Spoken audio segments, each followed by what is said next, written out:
So good evening, followers of HateFree culture. It is my pleasure to welcome you at HateFree Talk, a series of live-streamed interviews with interesting people from the Czech Republic and abroad. My name is Lukáš Houdek and I am manager of HateFree Culture campaign. And today we will speak in English, as it is my honor to introduce my today's guest, Paula Emmanuel, who is one of the most interesting South African visual artists. In his art, he addresses issues of identity, especially as a white gay man living in post-apartheid South Africa. His works deal with the construct of gender, memory, and loss.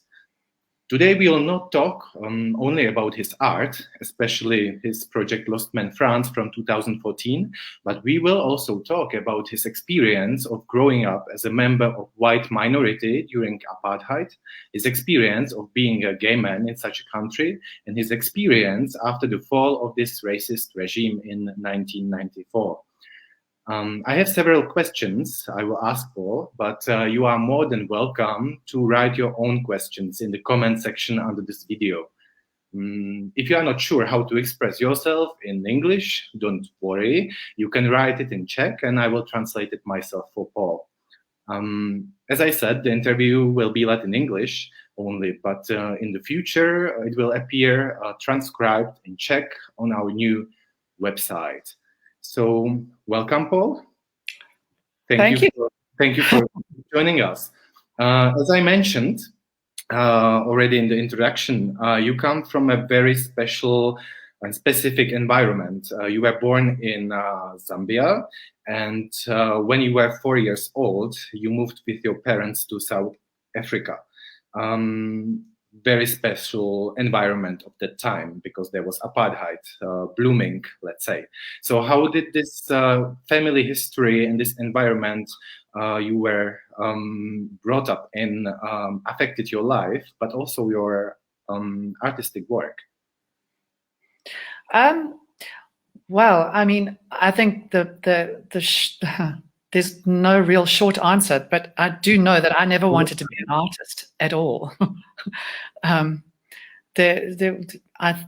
think when I was at school, there was no art offered, as I went to an all-boys Catholic school on the East Rand of Johannesburg, which was, of course, it was very conservative, it was very Catholic, and there was no art offered. And I might have done a lot of art being a student at school, doing projects, and I actually used those projects for my interview to finally get into art school at Wits University. But I was going to be a doctor to make mom and dad very happy and earn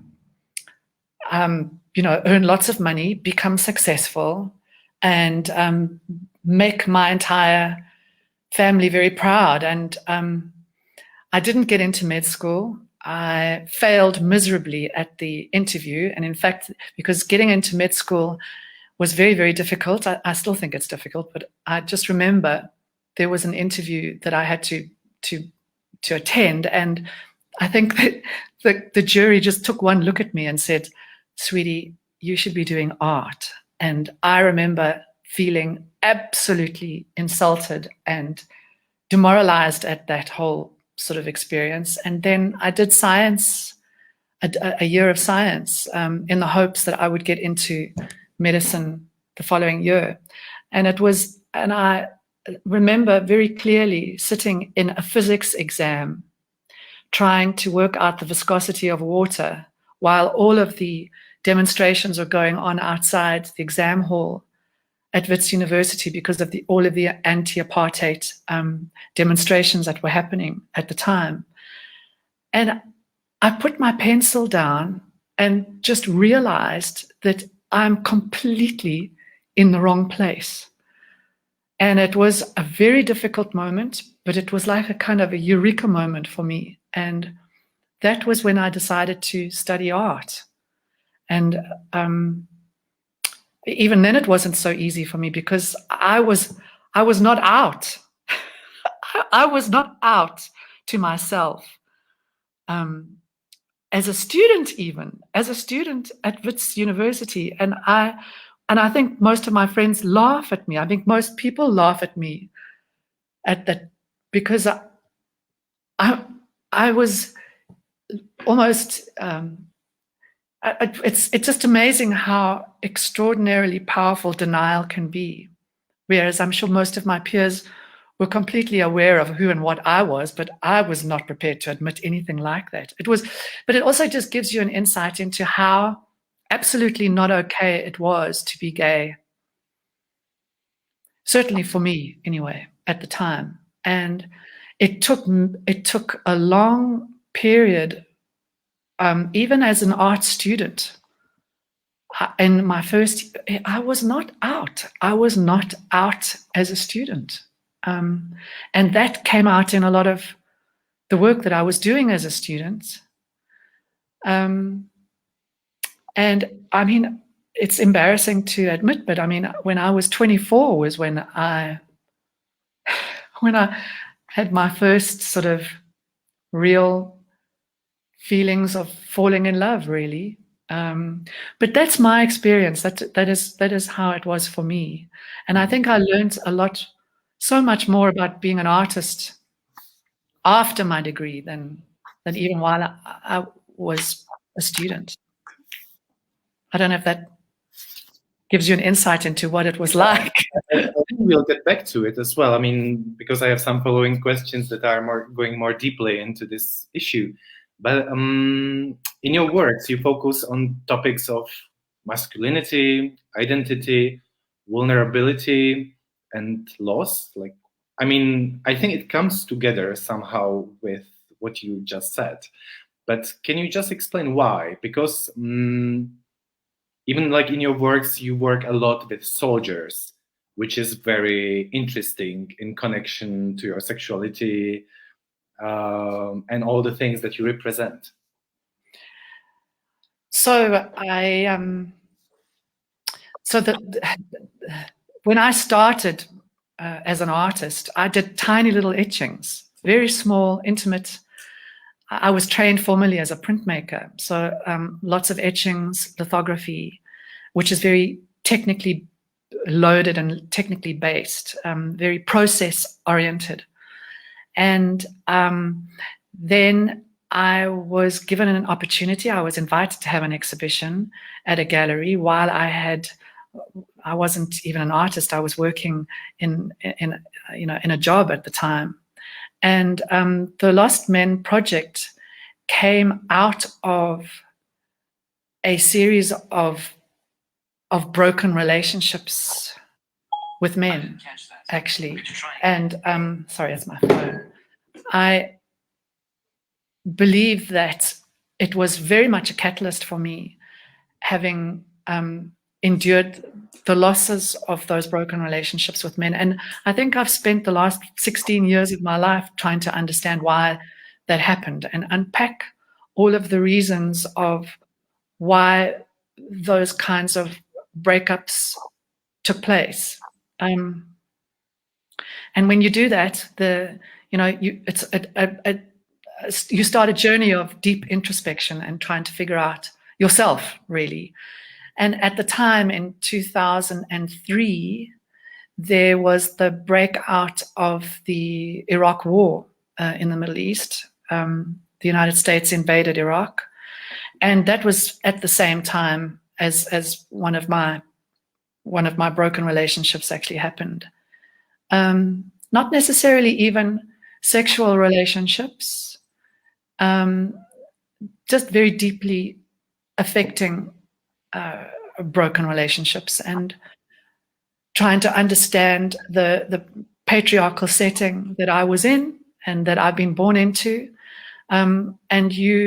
It's a very, very uncomfortable journey of uncovering all of the layers that make up who and what you are. And that is one of the reasons where I think I arrived at the Lost Men project. But why soldiers? I mean, definitely men, but why soldiers? Soldiers? Yes, because first of all, I was called up as a student to South Africa's apartheid military sort of machine that existed at the time. All boys were conscripted, all white men were conscripted to the military in the 80s when I was a student. And the only reason why I didn't go was because I was a student. If you were a student, you were studying and you were kind of given an extension until, hopefully, for the military, you got out of being a student. When you finished your degree, you would have to go to the military. I was so lucky I just missed that sort of deadline. And because of that outbreak in 2003 of the Iraq War, my broken relationships at the time with men, there was a kind of a confluence of my deep personal feelings of loss and mourning, confused and entangled with the enormous collective loss that was happening at the time of the Iraq War. Just going to war, it literally changed the course of history at that moment. It changed the course of how the whole political situation of the world was at the time. And I just could see an incredible amount of death and destruction happening, all centered around the military and around men and around soldiers. And because we were, the apartheid government was a militaristic society, very much so, for us as young men, I became terribly interested in militarism and how that institution of the military affects my perception of myself as a man, and what a man is supposed to be, how I'm supposed to act, how I'm supposed to speak, how I'm supposed to dress. What are the things that the military signifies to me and other men? And why is it so difficult to deal with the vulnerability of even just of coming out to myself as a sexual human being? Though I believed very much at the time that those powerful institutions that determine how we see ourselves are very, very much about how we identify as human beings and how men see each other. And that is one of the reasons that it drew me to the military. Very, very, very strong connection. You already mentioned your project Lost Men, which when I would speak about Lost Men France, which is a division of that long-term project, you installed giant banners with photographs of your own body stamped with names on it next to the memorial remembering lost British and South African soldiers. What was it about? I mean, when we announced the interview yesterday, together with the pictures of your artwork in the public space, it's outbroke kind of interest, I would say. So people asking, what is it about? Like, why is the man naked, and why there are names of soldiers on his naked body? So the Lost Men France is the third time I've installed an outdoor installation like this. I have done 2 more installations as part of the same project, which I call the Lost Men Project. And in the beginning of the project in 2004, when I did my first installation, I wanted to create a memorial, and I did not understand the word counter-memorial or anti-monument back then at all. Those were words that were not in my vocabulary. I wanted to create a memorial to death and loss, and that was not that was everything that a traditional memorial is not.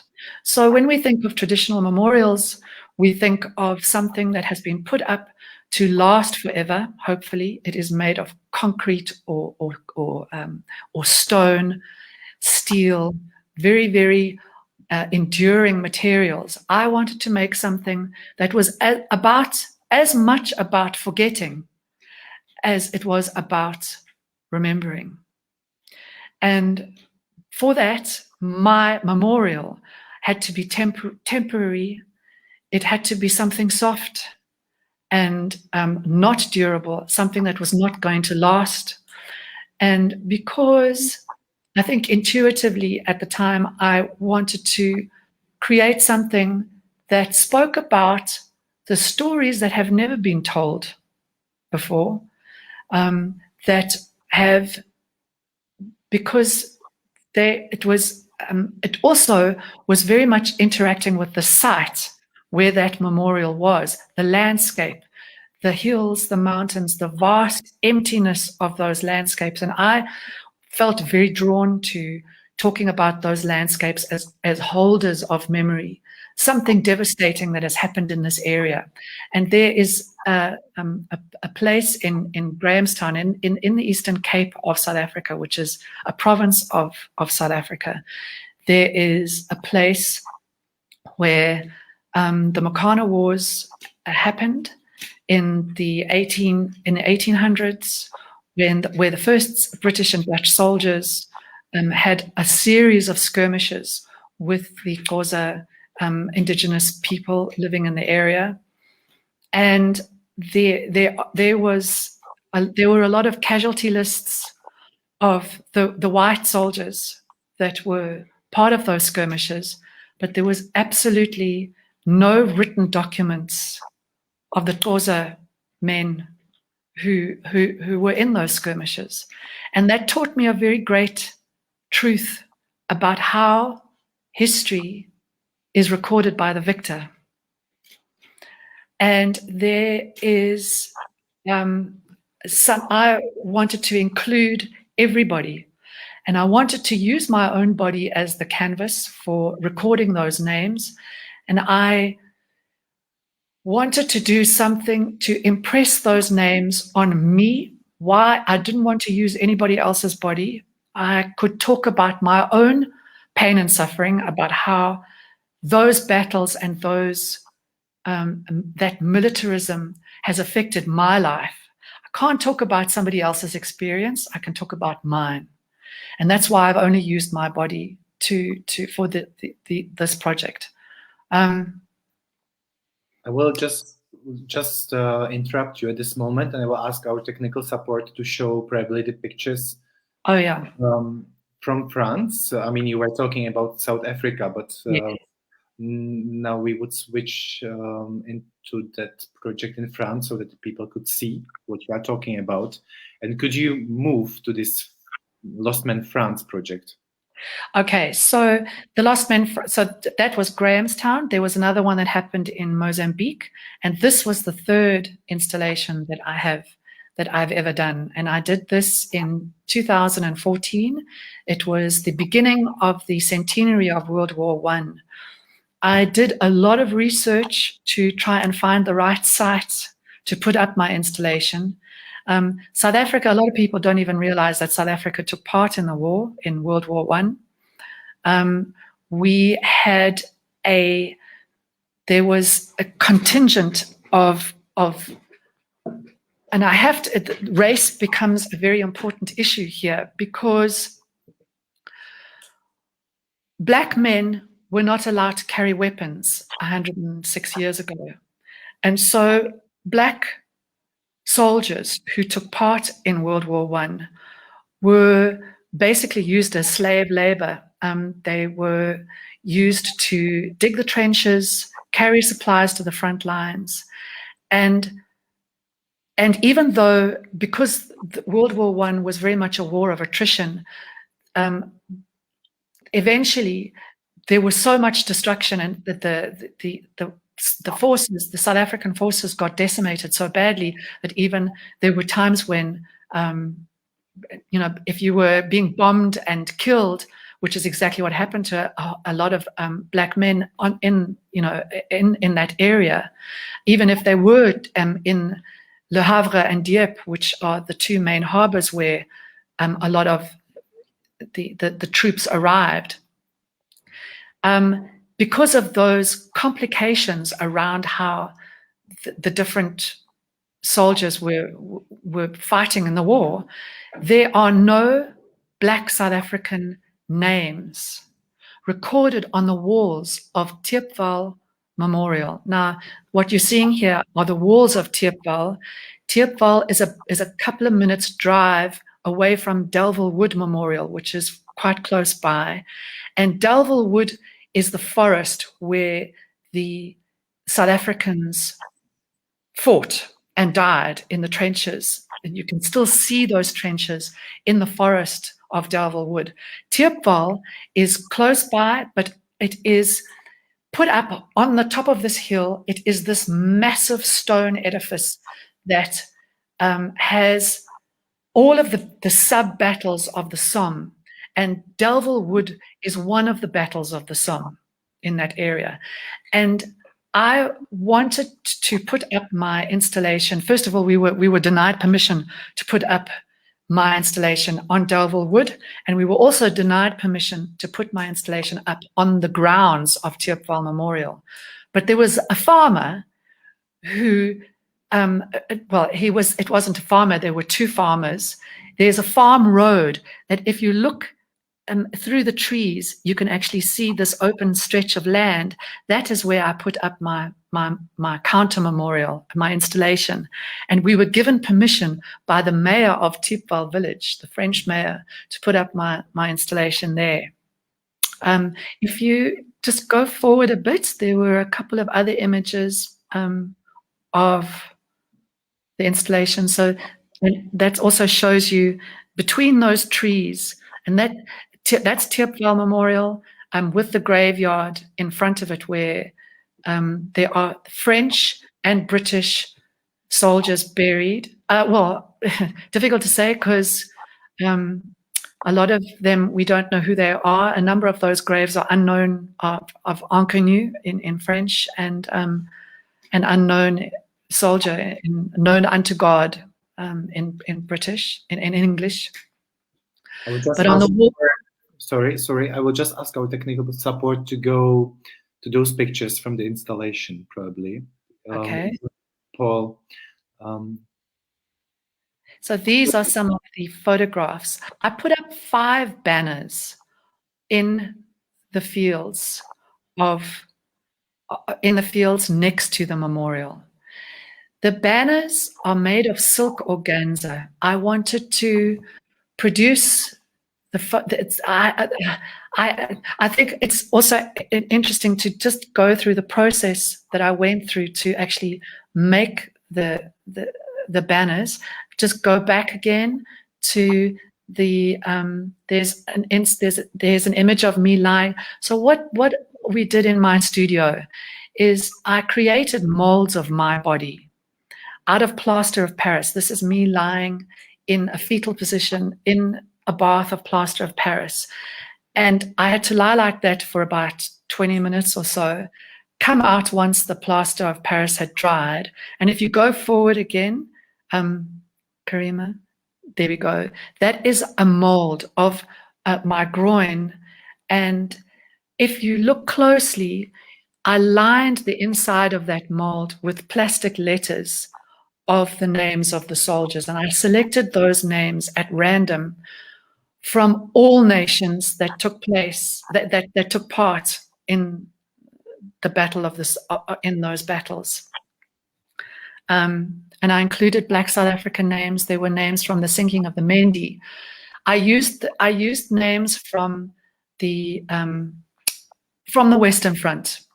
That's what I did. I included the entire Western Front, because the dispersal of the bodies and where the bodies have been buried, it's an incredibly complex situation with where Black South African soldiers were buried in a burial ground called Arc le Bataille, and I used the sinking of the Mendi too. They weren't necessarily buried right there at Thiepval either, and of course because Delville Wood is slightly a few minutes away, I included the front, the Western Front as my sort of battlefield. And then I put myself back into this mold, and I had to. Somebody wrote on your Facebook page, I think he needs to stop smoking. Obviously, I thought, that's not quite far off the mark, because when I had to go back into the mold, and they piled weights on top of me to squash me back into this mold, so that the impression of the letters on my skin would dig very deeply into the skin. And then if you go forward, Karima, to some of the images, there's the image of, that's the first one that we did, of my chest.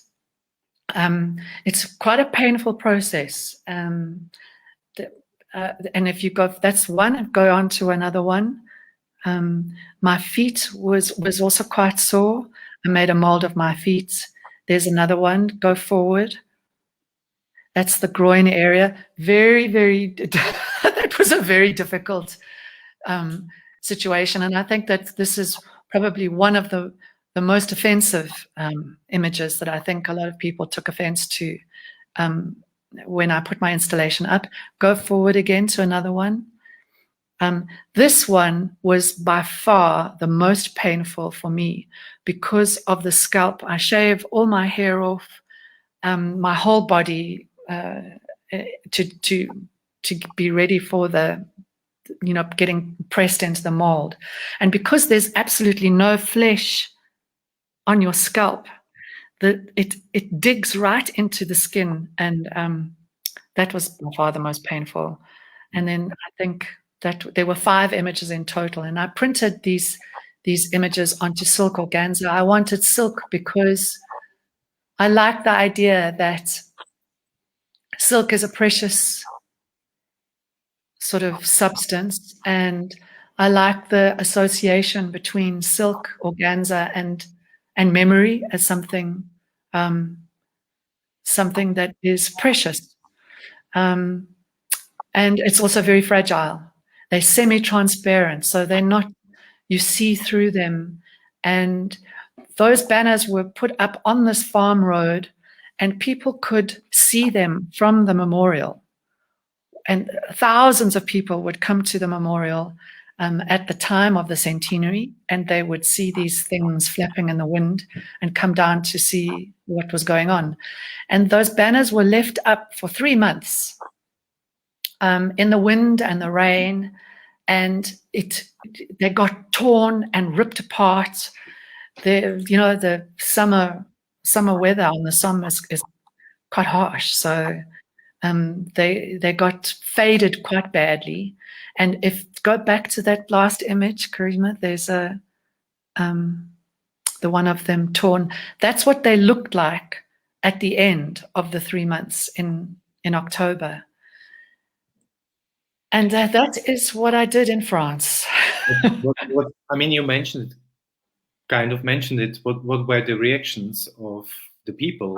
Because even yesterday on our Facebook, some people found it very offensive for the soldiers that you can't decide to remind them this way, Yes, I understand.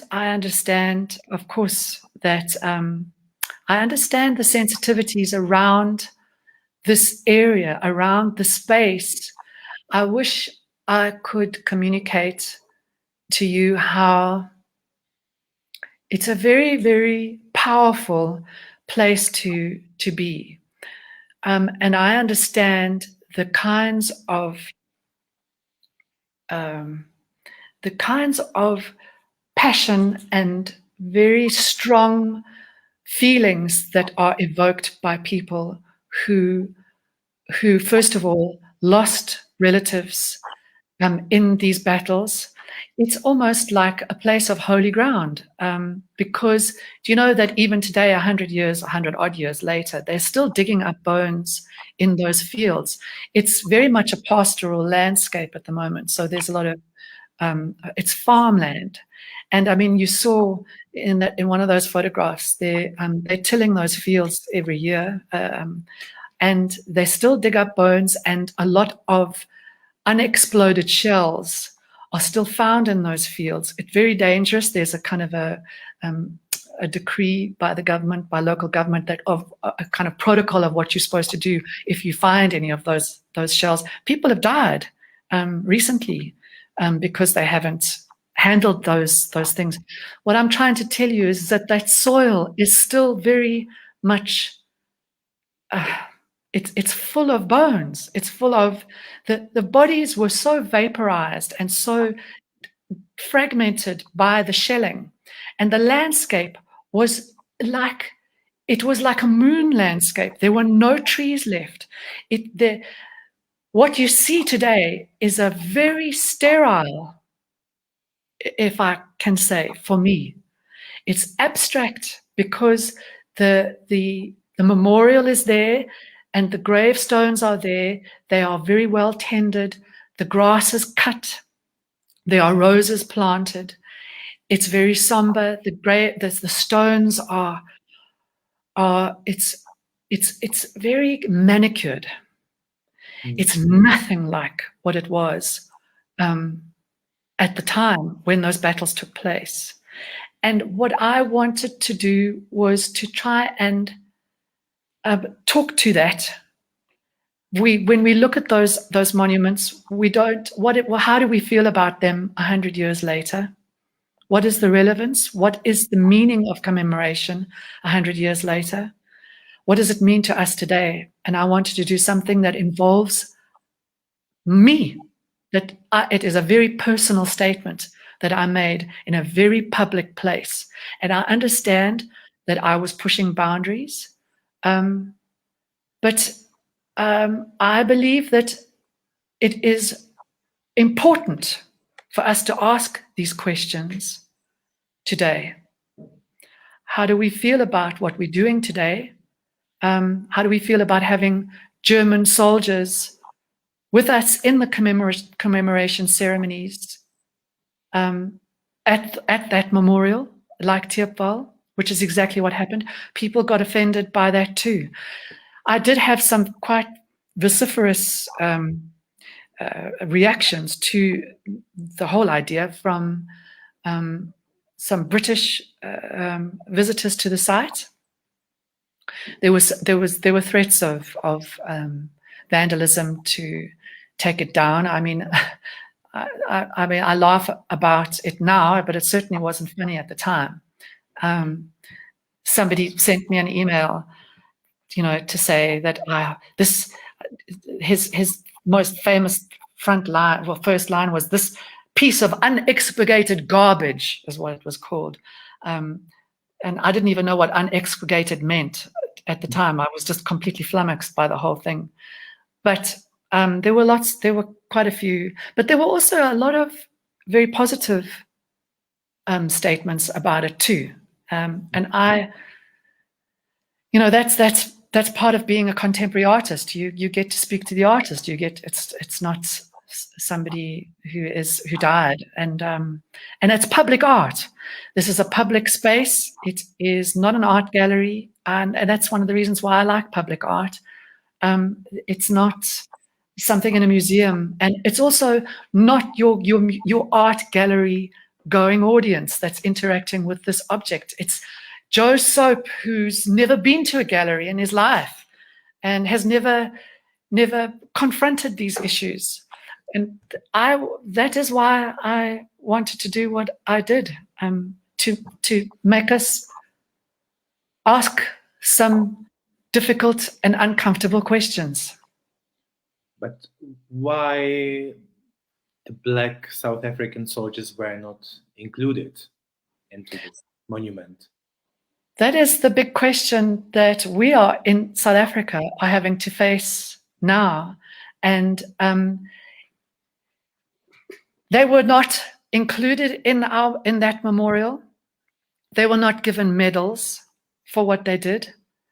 There was no they were not valorized in the same way at all as the white soldiers were.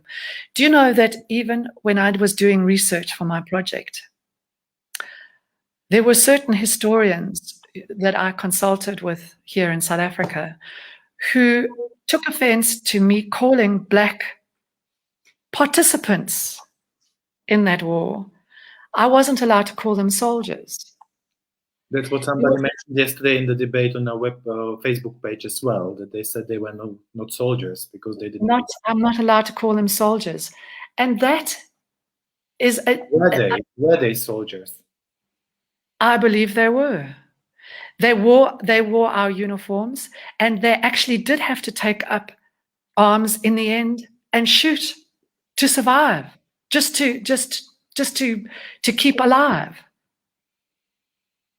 What constitutes a soldier? Those are important questions for us.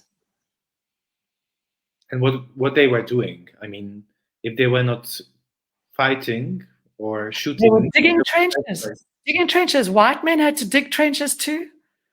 They were digging trenches, passing all of the ammunitions to the front lines, and sometimes they were doing exactly the same things, and they were killed. They died in the line of duty. What constitutes a soldier? Why are people so terrified of allowing these stories to be told? But why do you think they were not included? They were not included because they were not regarded as soldiers. That is what I've been told. But why they were not regarded as soldiers? I mean, sorry? Why they were not regarded as soldiers? Correct. They were not allowed to be. They were not allowed because they were not allowed to be. They didn't want, the government at the time didn't want Black people to get any funny ideas about their status in South Africa. And I wish I could, in 1913, the year before the war broke out, we had here in South Africa a thing called the Native Land Act, the 1913 Native Land Act. And Black South Africans took part in a white man's war in the hopes that Native Land Act would be repealed and reversed. So the South African Native National Congress endorsed Black men taking part in this war so that British opinions could be influenced, and in the hope that Native Land Act would be reversed. And of course, that never happened. So in addition to never getting any acknowledgement for the roles that they played in this war, that Native Land Act we in South Africa today, in 2021, are debating now with our land processes in our constitution. We are still struggling with that act that came into effect over 100 years ago. I just will explain for Czech audience who don't know anything about the act, that the act took the land from non-white population, so they were not allowed to own land, and if they did, it was taken. So correct. That is the 1913 Native Land Act in South Africa, and these are the untold. This is the untold history, the untold stories of what happened, at the time. And that is one of the main reasons why I felt very strongly about including Black South Africans on my body. A lot of people in South Africa, which is something I'm not sure whether Czech Republic society would identify with very much, but as a white person, for me to have different ethnicities on my white skin is also quite problematic, because I am, in a sense, perpetuating a kind of a re-representation of people who I have no right to represent.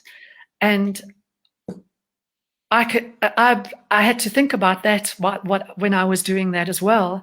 And when I was thinking about that, it became quite apparent to me that there is no escape for me, because I cannot, with any integrity, leave anybody out. I had to, that's another thing, I had to include all the Germans. Who were the enemy? Who is the enemy today, 100 years later? What are we doing when we were commemorating World War I? Do we just continue with the same story as we've always done and just have our own little ceremonies in our own little spaces, our own little countries, just carrying on, repeating the same story over and over again without the enemy present? And in fact, that is exactly what has not happened. And so if I was going to, talk about the losses of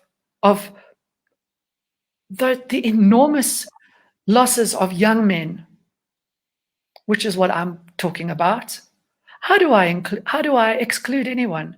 And if I did exclude anybody, I would be perpetuating the same problems as the traditional memorials are doing anyway. And that is something I was absolutely not prepared to do.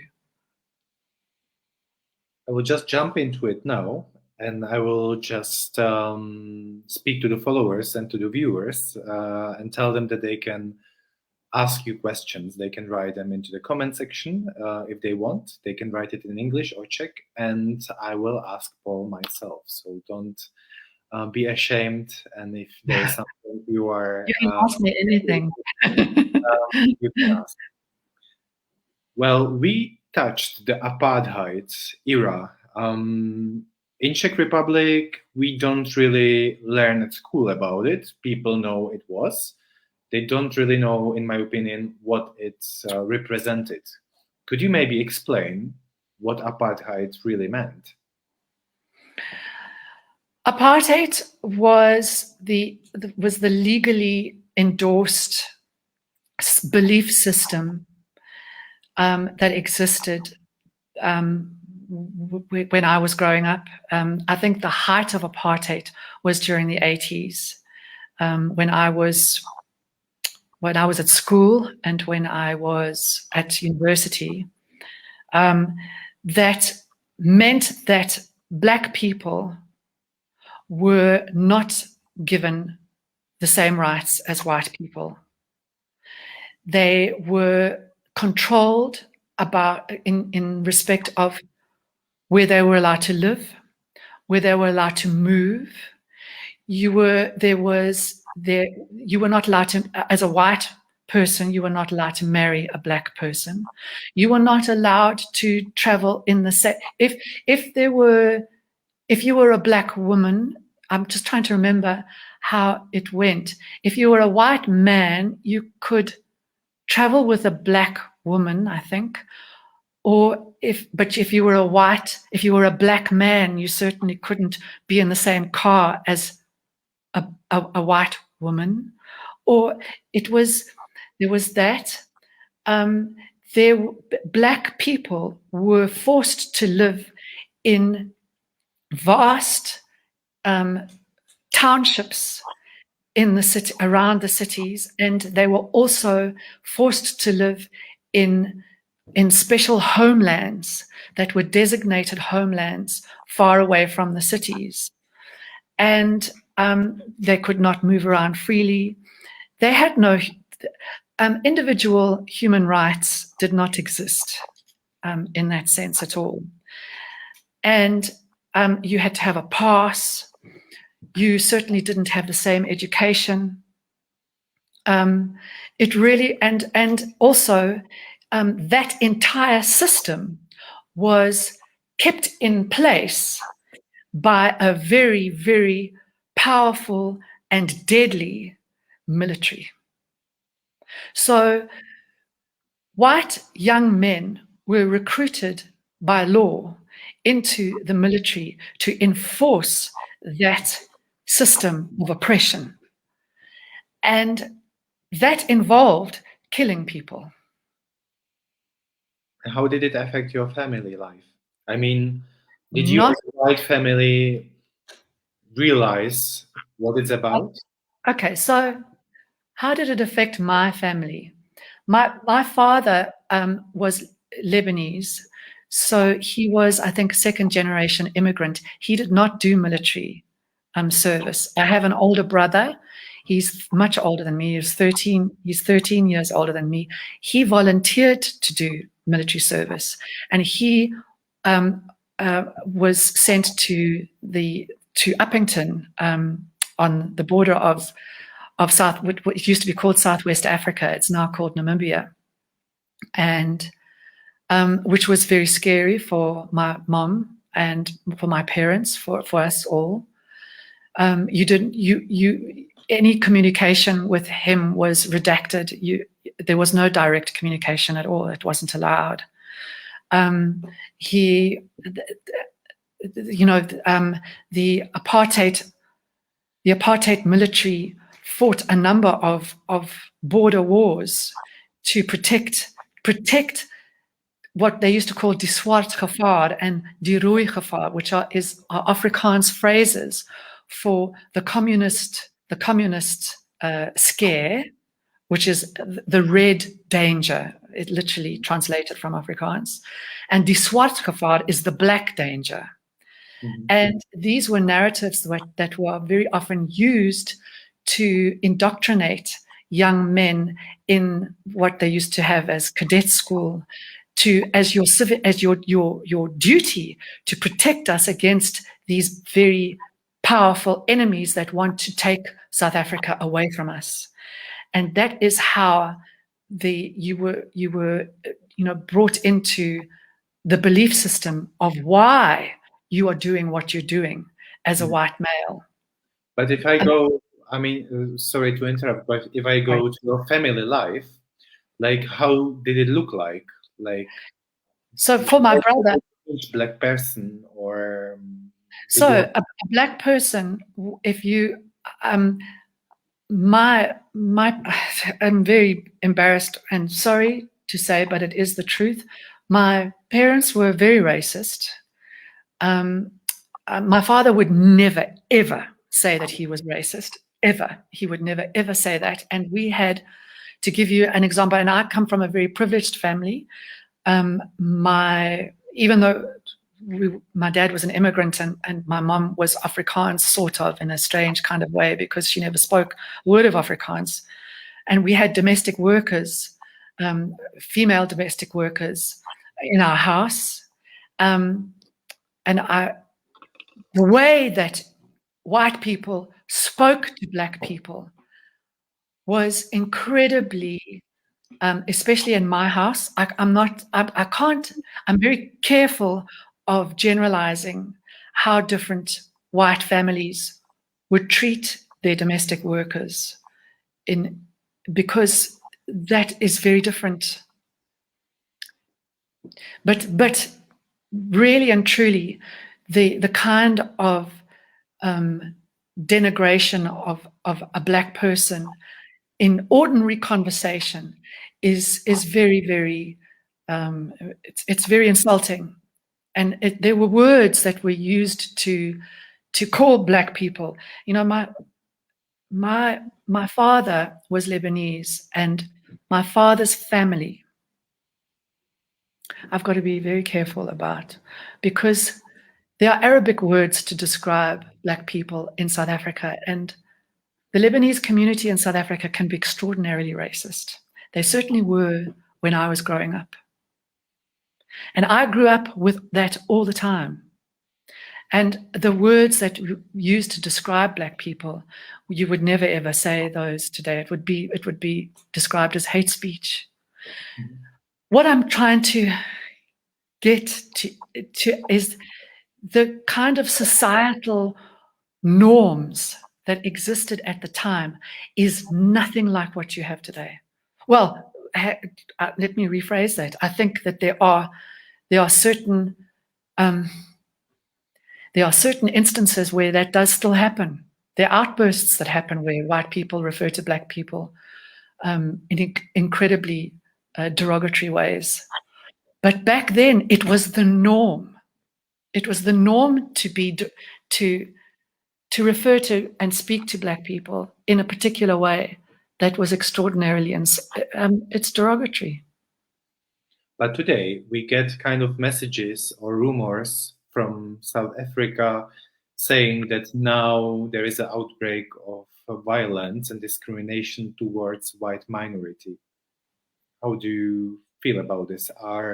Now, because the apartheid regime changed or fall in 1994, which is quite late, let's say it's not that long ago, and now the society is coming through the changes, and some of the white people don't really like what is happening. They feel in danger. I think that there is definitely a certain element in South Africa, a right-wing, very conservative and racist element, and kind of white supremacist element, definitely, that is that can get quite vocal sometimes. And unfortunately, I believe it's my experience that absolutely do want to see South Africa fail as a failed state. There is that. I think that I have not, but I in my circle of friends, in my kind of everyday existence, I do not experience that at all. Not at all. No. And I do understand what you're saying about the white minority who believes in the white genocide. There are a lot of farm murders that are happening.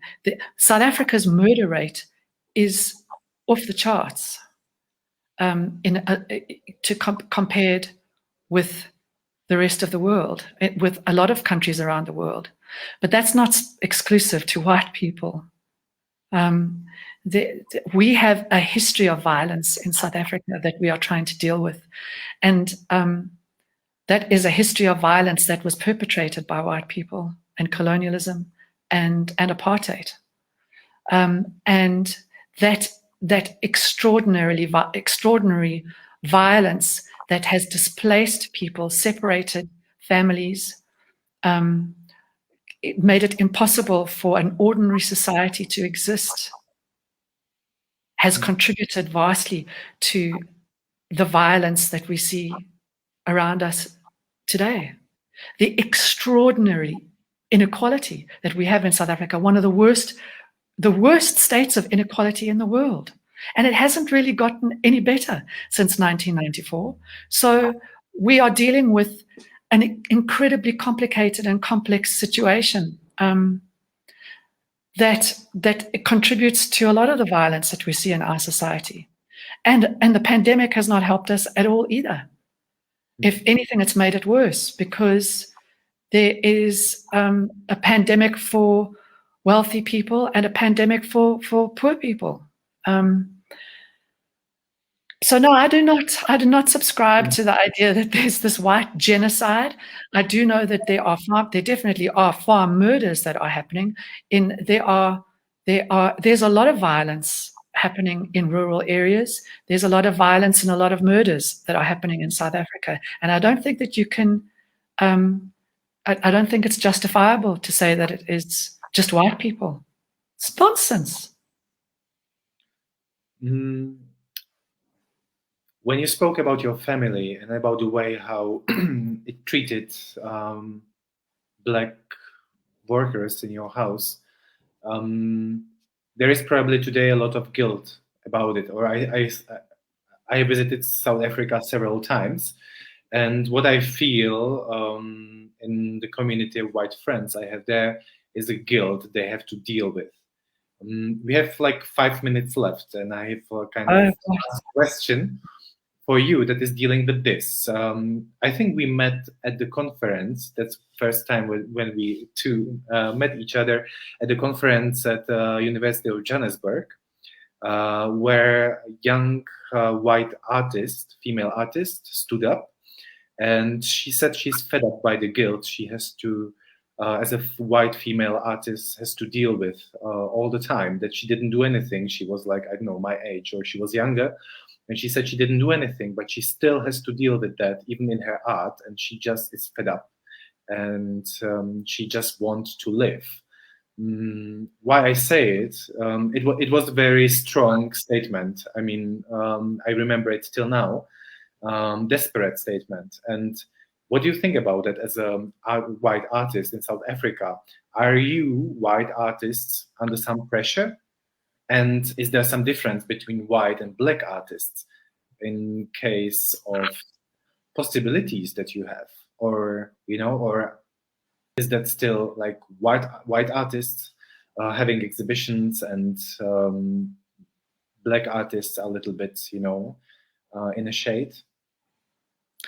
You said black artists are in the shade. No. Yeah, like they're not that visible, like white artists. Like, no. Yeah. So I think that the contemporary art market, the contemporary art landscape in South Africa is, as you can imagine, just as complex here as it is anywhere else in the world. I think that the issue of white guilt is a very emotive one. And I think I actually remember the person who stood up, you know, in that conference. And there are lots of narratives going around that are very similar. Like, I'm the white artist. I am now discriminated against because black artists are being foregrounded all around the world. They're getting onto all of the biennales. They are having all of the exhibitions. There's a lot of, there are a lot of complex market forces that are at play with contemporary art, and a lot of pressure on galleries. This is my personal opinion.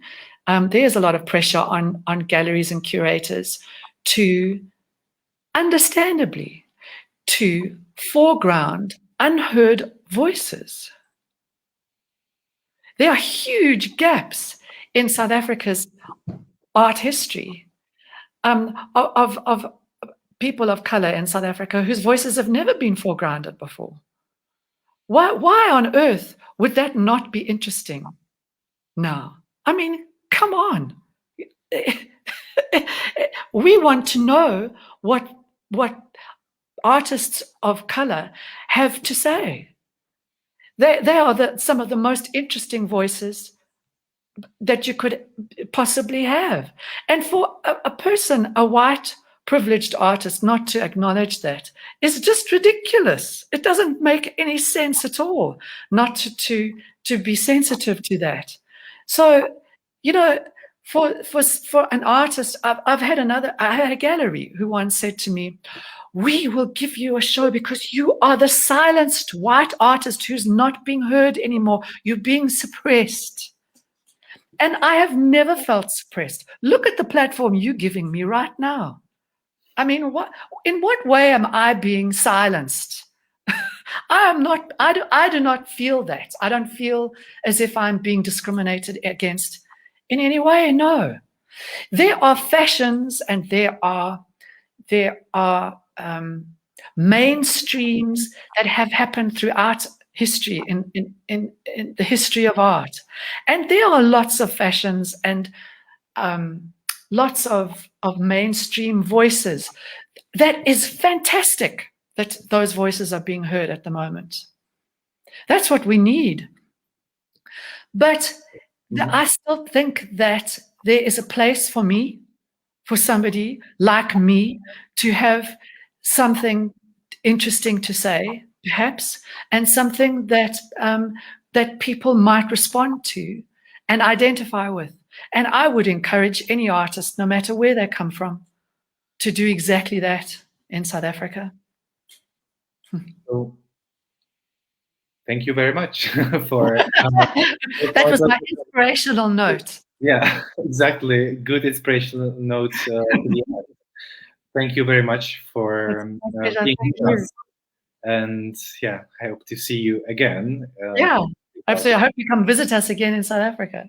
I will try. Okay, have a good night. All right. Good night. Bye.